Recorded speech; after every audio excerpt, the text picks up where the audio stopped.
Hello friends, मैं वैशाली स्वागत करती हूँ आप सभी का आपके अपने प्लेटफॉर्म एग्जाम जंक्शन पे। और आज हम आ चुके हैं मोस्ट इम्पॉर्टेंट टॉपिक के साथ। क्या है ये टॉपिक कि सीटेट आखिर जो अब एग्जाम होने वाला है जनवरी में, 21 जनवरी को आप सभी का एग्जाम है। तो इसमें आखिर क्या चेंजमेंट हुए हैं या फिर क्या पैटर्न चेंज हुआ है, क्योंकि काफी बच्चों ने मुझसे पूछा भी है कि भाई मैम जो है कि पैटर्न चेंज क्या हुआ है, कुछ चेंजमेंट हुए हैं तो वो बता दीजिए आप हमको। तो आइए चलते हैं यहाँ पे, इसी पे जो आज का हमारा टॉपिक है। इम्पोर्टेंट सेशन है, इम्पोर्टेंट है, तो फटाफट से अगर चैनल पर नए हैं तो चैनल को सब्सक्राइब कर लीजिएगा और बेल आइकन को प्रेस कर लीजिएगा। तो आइए यहाँ पे हम डिस्कस करते हैं यहाँ पर सीटेट के एग्जाम के बारे में। तो आप सभी को पता है, क्योंकि यहाँ पे ऑफलाइन सीटेट जो पेपर था वो पहले हो रहा था ऑफलाइन, बीच में हुआ ऑनलाइन, और अब यहाँ पे जो अभी आपका अगस्त में पेपर हुआ ये फिर से हुआ ऑफलाइन। और अब जो आपका 21 जनवरी को पेपर होने जा रहा है वो आप सभी को पता है कि कैसे होगा भाई, ऑफलाइन होगा, है ना। पेपर होगा ऑफलाइन। और इसमें अगर हम बात करेंगे तो ऑफलाइन पेपर के साथ में यहाँ पे अगर हम बात करेंगे तो नंबर सेम है, कोई चेंजमेंट नहीं। यहाँ पे आपके जो मार्क्स जो पूछे जाएंगे, नंबर ऑफ क्वेश्चन पूछे जाएंगे 150, यहाँ पर 150 क्वेश्चन और 150 नंबर के आपका पेपर होगा। चाहे पेपर 1 की बात करें चाहे पेपर 2 की बात करें, सेम है ना, सेम है। आप सभी को पता है no negative marking, negative marking भी है नहीं, निगेटिव मार्किंग भी है नहीं, ना ही अभी तक हुई है, ना ही अभी तक हुई है। तो ये भी भैया सेम है ना, ये भी सेम है। तो फिर सेम है क्या? नहीं।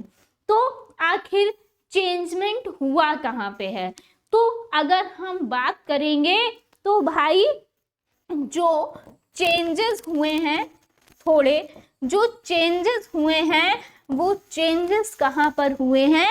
यहाँ पर क्वेश्चन पूछने के ढंग में।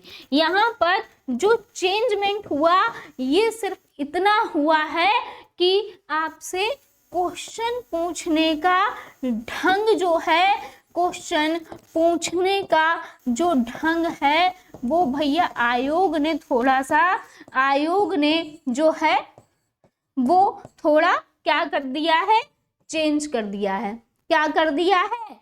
चेंज कर दिया है। और यही आपको जो है वो अब परेशान करने वाला है ना, क्योंकि यहाँ पे हमने सब पढ़ लिया, सारी चीजें हमको पता है, लेकिन आपसे क्वेश्चन इस हिसाब से पूछा जाता है कि आपको जो है क्वेश्चन जो है वो सर के ऊपर से निकल रहा है, यानी पूछी वही चीज गई है जो आपने पढ़ी है, लेकिन आप समझ ही नहीं पाए कि हमसे पूछा वही जा रहा है जो हमने पढ़ा है। तो अब यहाँ पे जो है क्या चीजें आपको ध्यान रखनी है और किन चीजों पर फोकस करना है, तो आइए चलते हैं। तो सबसे पहले हम इसी चीज पे बात करेंगे कि यहाँ पे जो अब क्वेश्चन पूछे जा रहे हैं, कहीं ना कहीं जो आयोग है वो क्वेश्चन जो है भैया, ये जो क्वेश्चन है वो यहाँ पे कैसे पूछ रहा है? थोड़े गहराई से पूछ रहा है, थोड़ी डीप में पूछ रहा है। क्वेश्चन जो है वो आपसे पूछे जा रहे हैं डीप में। और दूसरी चीज क्या है? क्वेश्चन जो है वो बहुत ज्यादा डीप में आपका जो है वो पूछा जा रहा है, लेकिन क्योंकि पूछा जा रहा है डीप में तो गहराई यहाँ पे पता होने के लिए सबसे पहले आपको पता होना चाहिए हर टॉपिक का बेसिक, है ना। यहाँ पे आपको जब बेसिक पता होगा तभी, अगर आपसे घुमा के क्वेश्चन पूछा गया है, डीप में क्वेश्चन पूछा गया है, तो आप वो तभी कर पाओगे जब आपको पता क्या होगा? वहां पर बेसिक पता होगा। अब यहाँ पे आपके सिलेबस आपके सामने है, आपके टॉपिक आपके सामने है ना। यानी क्योंकि एग्जाम इतनी पास है, सिर्फ 10-12 दिन बचे हैं, तो कहीं ना कहीं भाई अब आपको अगर सीटेट देने जा रहे हो तो आपको जितने भी टॉपिक यहाँ पे सब्जेक्ट वाइज सब्जेक्ट आपको टॉपिक दिए गए हैं सीटेट के अंदर, आप सभी को पता है अब कि कौन से टॉपिक आ रहे हैं, तो उनकी आपको एक तो बेसिक नॉलेज होनी चाहिए। उसके अंदर कहीं ना कहीं अब जो क्वेश्चन पूछे जा रहे हैं वो आपसे थोड़ा डीप में भी पूछ रहा है, यानी थोड़ा डीप में भी पूछ रहा है। और यहाँ पे इन्होंने जो है थोड़ी लैंग्वेज जो है क्वेश्चंस की वो क्या करी है, थोड़ा उसमें चेंज किया है ना, लैंग्वेज में थोड़ा चेंज किया है। और यहीं पे आप लोग जो हो वो कंफ्यूज हो जाते हो। यानी आपसे पूछा क्या जा रहा है, आपसे पूछा डिसलेक्सिया जा रहा है। अब 2011-12 में जो क्वेश्चंस आते थे उसमें आपसे पूछ लिया जाता था डायरेक्ट कि भाई अगर पढ़ने की बच्चे को अक्षमता है तो डिसलेक्सिया है, लिखने में बच्चा सक्षम नहीं है तो क्या है भाई डिस्ग्राफिया है। तो इस तरीके से यहाँ पे अगर बच्चे को गणना नहीं कर पा रहा है तो भैया क्या है, डिसकैलकुलिया है। यही तो हुआ। लेकिन अब आपसे क्वेश्चन किस तरीके से पूछेगा कि कक्षा में कक्षा 6 की एक बालिका है ना, इस तरीके से ये क्वेश्चन पूछता है कि कक्षा 6 की एक बालिका है तो उसकी शिक्षिका ने भैया उसको किताब पढ़ने को दी या फिर पढ़ने को दिया, लेकिन वो उसको सही तरीके से नहीं पढ़ पा रही है, या फिर कुछ भी लिख देगा कि पढ़ने में दिक्कत है, या फिर ये इसने इस तरीके से पढ़ा तो बताइए इनको कौन सा विकार है। तो क्वेश्चन को घुमाएंगे, यानी डायरेक्ट क्वेश्चन नहीं पूछेंगे। अब साथ ही जैसे सपोज दैट एक और एग्जाम्पल ले लेते हैं, भाषा अर्जन और भाषा अधिगम। अब भाषा अर्जन जो है वो सहज और स्वाभाविक होता है, भाषा अधिगम जो है वो कहाँ, हम अधिगम मतलब सीखना, जो कि हम विद्यालय जाकर सीखते हैं। तो ये सभी को पता है, सबने रट लिया, क्लियर, यही तो हुआ। यानी और ये भाषा जो है, भाषा अर्जन की क्षमता जो है बच्चे में जन्मजात होती है, ये भी किसने कहा है, नोम चॉम्स्की ने, ये भी सबने पढ़ लिया। लेकिन यहाँ पे क्वेश्चन पूछा क्या जा रहा है भाई, क्वेश्चन किस हिसाब से पूछा जाएगा आपसे कि एक बच्चे का यहाँ पे कहाँ रह रहा है, यहाँ पे महाराष्ट्र में रह रहा है, ठीक है, यहाँ पर उसने ये भाषा सीखी, ये भाषा, और उसके बाद उसका स्थानांतरण कहाँ हो गया, दूसरी जगह हो गया, वहां उसने ये भाषा सीखी, लेकिन विद्यालय में ये भाषा पढ़ाई जा रही थी। तो बता दीजिए कि अब यहाँ पे कौन सी भाषा जो है अर्जन है, कौन सी भाषा का यहाँ पे अधिगम हो रहा है। तो यानी आपको क्वेश्चन में घुमाएगा, क्वेश्चन में घुमाएगा, पूछेगा वही लेकिन क्वेश्चन में घुमाएगा। तो यानी एक तो आपको स्मार्ट वर्क करना आना चाहिए, दूसरा अब जो है आपको थोड़ा डीप में पढ़ने की जरूरत है।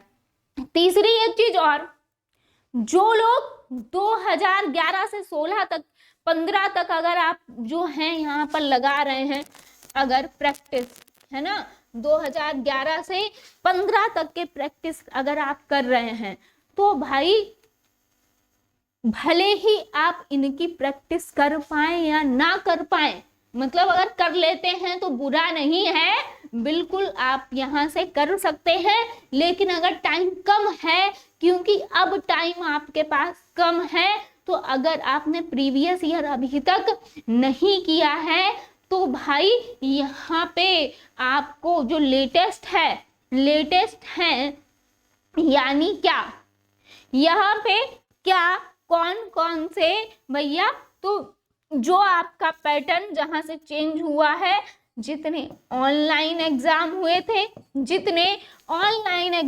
हुए थे और जो अभी रिसेंटली अगस्त में आपका हुआ है ऑफलाइन, है ना, अगस्त में हुआ है ऑफलाइन, इनको जरूर देख के जाना है। और यही पैटर्न जो है, यही पैटर्न आपको क्या करना है, फॉलो करना है। और इससे पिछले अगर आपको लगाने हैं तो भैया 2017 तक के आप जो हैं वो, यानी अभी तक जितने एग्जाम हुए हैं 2023 से लेके 17 तक के, आप सारे के सारे आप जो है प्रीवियस ईयर लगाएंगे। 2017 से 23 तक के PYQ आप लगाएंगे, यहाँ पे हर हाल में आपको लगा के जाना है और इन पे बहुत ज्यादा फोकस करना है। इस पैटर्न पे ही आपका पेपर जो है 21 जनवरी को आपका मिलने वाला है। यानी अब जिन प्याजे में ये नहीं है कि आपसे नॉर्मल सा क्वेश्चन पूछ लिया या फिर सिद्धांतों से नॉर्मल सा क्वेश्चन पूछ लिया, आपसे डीप में घुमा के ही क्वेश्चन पूछेगा। तो आपका जो भी सब्जेक्ट है, सबसे पहली बात, हर सब्जेक्ट पे पकड़ मजबूत होनी चाहिए और उसको आपका बेसिक तो आना ही चाहिए, अब डीप में भी आना चाहिए। और क्वेश्चन को घुमाया जा रहा है, जो यहाँ पे लैंग्वेज इस्तेमाल की गई है इन PYQ में, इन्हीं पे ही आपको फोकस करना है। यानी इन्हीं टाइप की लैंग्वेज आपको अपने दिमाग में रखनी है, यहाँ पे जो यूज की गई है ना। तो यही आपको दिलाएगा एक अच्छा सिलेक्शन। और आप अगर इन पैटर्न को फॉलो आपने कर लिया तो बिल्कुल एक आप अच्छा स्कोर कर पाएंगे, क्योंकि मुझे पढ़ा है कि सभी ने बहुत अच्छे से तैयारी की है, बहुत अच्छे से पढ़ा है।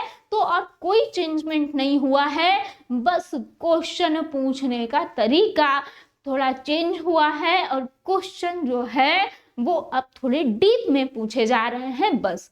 और एक चीज हाँ ये जरूर है कि अब यहाँ पर जो आपके सिलेबस है उसमें कहीं ना कहीं अभिकथन और कारण वाले क्वेश्चन भी इन्होंने ऐड करना स्टार्ट कर दिए हैं, तो उनको भी देख कर जाइएगा। तो आई होप ये सेशन आपको अच्छा लगा होगा।